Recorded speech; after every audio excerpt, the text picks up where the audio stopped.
We're following a big breaking news update on a missing persons case in Birmingham. The body of DeAndre Cottrell, who disappeared on July 4th, has now been found. For the first time, we are hearing from the attorney representing the man Birmingham police call a person of interest in the death of DeAndre Cottrell. We've been on top of this story for days after the Atlanta resident disappeared and days later was found dead. Well, the family and loved ones gathered this morning to celebrate the life of DeAndre Cottrell right here in Birmingham. Now, Cottrell lived in Atlanta and was studying for his PhD at Jacksonville State University. Now, his life was cut short while visiting his sister's home for the 4th of July holiday. DeAndre Cottrell's family wants answers as police continue to search for Julian Morris. He was named a person of interest after Cottrell was found dead 2 days after he was reported missing. On July 4th, 2024, a 4th of July celebration in Birmingham, Alabama turned deadly for 31-year-old DeAndre Cottrell, a beloved doctoral student. 2 days later, his body was found in a shed just blocks from his family's home. With unsettling clues and the erratic behavior of a close associate, Julian Morris, fueling suspicion, the community is left reeling as they seek answers in a case shrouded in mystery and tragedy. Welcome to Urban Crime Stories. If you are new to the channel, please subscribe and turn on all notifications to be notified of upcoming crime stories. DeAndre was described by friends and family as a loving brother, a dedicated friend, and a person who always put others at ease. DeAndre's life had been marked by academic and personal achievements from an early age. He graduated from Woodlawn High School in 2011, where he was already recognized for his ambition and charm. His academic journey didn't stop there, as he briefly attended Auburn University at Montgomery, before earning both a bachelor's and a master's degree in marketing from Jacksonville State University. Always striving for more, DeAndre was in the process of working toward his doctorate, a testament to his relentless drive and commitment to self-improvement. DeAndre was a man of many talents, wearing several hats in both his professional and personal life. He was part of the entertainment group Ski Boys Entertainment, where he combined his passion for dance with his marketing expertise. Outside of the entertainment industry, DeAndre freelanced as a marketing consultant, helping businesses and individuals manage their social media accounts. His versatility didn't end there. He also worked as a bartender, provided massage therapy, and explored photography. His ability to manage so many different roles spoke to his drive and ambition. In his personal life, DeAndre had been in a long-term, committed relationship with Derek Williams, a love that had stood the test of time. The two had been together for 14 years, starting when DeAndre was just 17 years old. Their relationship was deeply rooted in understanding, companionship, and mutual respect. 3 years ago, their relationship evolved when Julian Morris joined them in a polyamorous partnership. The three men lived and worked together, forming a close-knit, supportive unit. Despite the unconventional nature of their relationship, those who knew them described it as strong and filled with love.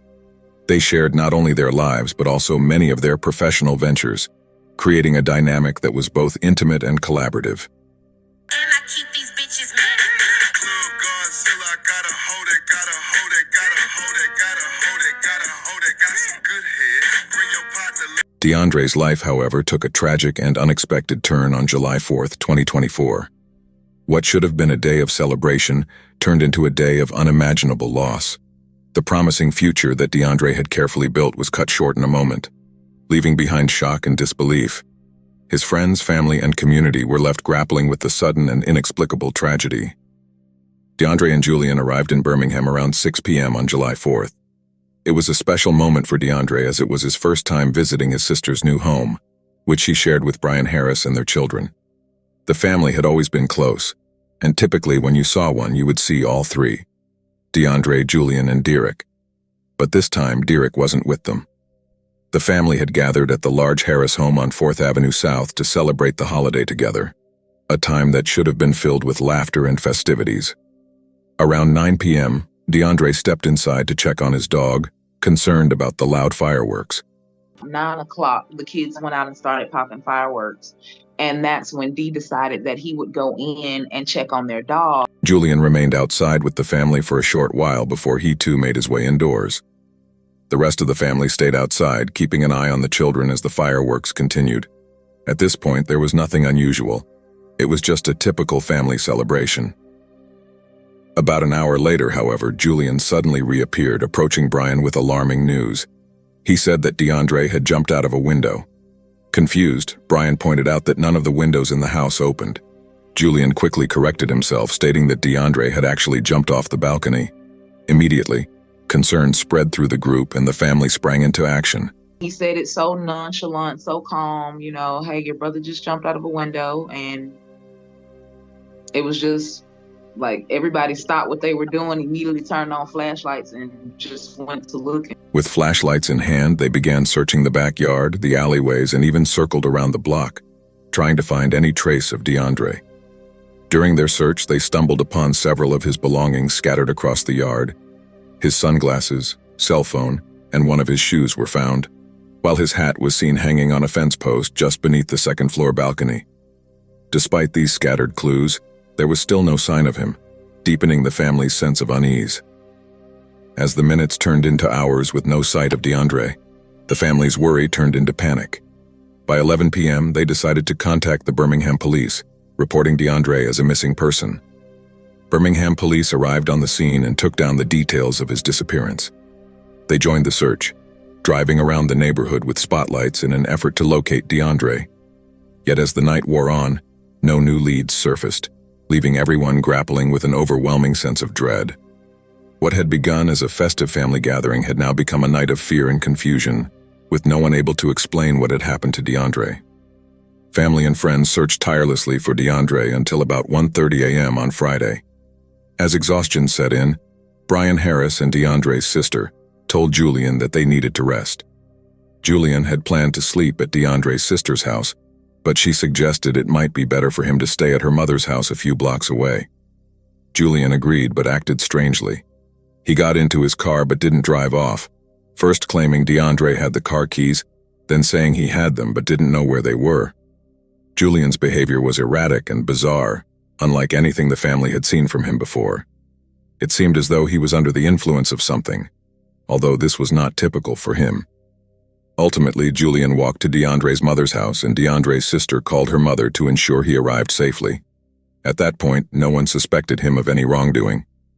All they knew was that their brother was missing, and Julian's behavior had become increasingly confusing ever since he claimed DeAndre had jumped from the balcony. A few hours later, around 4 a.m., DeAndre's sister was awakened by loud music coming from outside. To her shock, Julian had returned and was trying to force his way into her home. He was using his shoulder to shove the door and wiggling the handle as though attempting to break in. Alarmed, DeAndre's sister quickly called for her older sons and husband to come downstairs. Fearing something was seriously wrong, she also reached out to her brother, Tim Cottrell, who parked up the street to keep an eye on the situation while waiting for the police. When officers arrived, DeAndre's sister explained that Julian was trying to break into the house. The police managed to calm him down and get him to leave, but Julian soon returned, making the family increasingly uneasy. Unable to sleep, the family gathered on the porch discussing the unsettling events as they tried to process what was happening. Not long after, they saw Julian approaching the house again, and they immediately called the police for a second time. When officers arrived, Julian behaved even more erratically, posing, dancing, and having sudden outbursts. At one point, he claimed to be a community serviceman like the officers, stating that he did the same job as them. This behavior was completely out of character for Julian, who had previously served as a U.S. Marine. Police issued him a trespass warning, meaning he would be arrested if he returned, and Julian left, but the tension lingered. Between 6:30 a.m. and 7 a.m., the family saw Julian one final time. When he spotted Brian and his sons, he ran and hid in a ditch. The family desperately wanted to talk to him, hoping he might have information about DeAndre's whereabouts. By now, they had gathered video and audio recordings of Julian telling them they would never find DeAndre, claiming he had committed suicide. With the situation growing more dire, Derek Williams, DeAndre's partner, had rushed to Birmingham from Atlanta, and the family continued searching for answers. On Friday, the family found a key piece of evidence: home surveillance footage from a neighbor. The footage showed DeAndre wearing only one shoe, running through backyards and jumping over a gate. He appeared frantic, as though he were running for his life, searching for a place to hide. The footage ended near the 7800 block of 5th Avenue South. Tragically, this was the same area where, 2 days later, police would find DeAndre's body. On July 6th, Authorities discovered him in a shed behind a vacant house on 5th Avenue South, bringing a heartbreaking conclusion to the search for DeAndre Cottrell. Nobody wanted to hear. He was 1 block away from where he went missing. Behind this abandoned building in a detached shed, the Jefferson County coroner ruling his death a homicide. A vibrant man whose life ended in mysterious and tragic circumstances. Birmingham police believe Julian Morris holds crucial information regarding DeAndre's death. Although Julian had spoken with officers before DeAndre's body was found, neither he, his family, nor his legal counsel have cooperated with detectives since then. On July 10th, Julian's attorney released a statement defending his client, emphasizing that Julian is a college-educated Marine veteran with no prior criminal record. There have been many in social media who have labeled my client as a murderer. They've been judge and jury. And if you look at the situation, if you look at all the facts, it has been impossible for him to commit the crime. The statement refuted false rumors, stressing that Julian deeply loved DeAndre and is also grieving. Under legal advice, Julian will not make any further public statements. Birmingham police have yet to release an official timeline of events. The only detailed account has come from DeAndre's family. The Jefferson County Medical Examiner's Office ruled DeAndre's death a homicide. Despite the ruling of homicide, DeAndre's death remains unclassified. Julian's erratic behavior after DeAndre's disappearance, along with his refusal to cooperate, has fueled suspicion. Investigators continue to work on the case, but new details have been scarce, leaving DeAndre's family and community desperate for answers. What are your thoughts about this bizarre story? Do you believe Julian murdered DeAndre due to his erratic behavior? Or was his life taken by someone else? Let us know your thoughts in the comments down below. Remember to like, share, and subscribe to the channel so that you will not miss any upcoming episodes. Your support is greatly appreciated. Until next time, I will see you on another episode of Urban Crime Stories.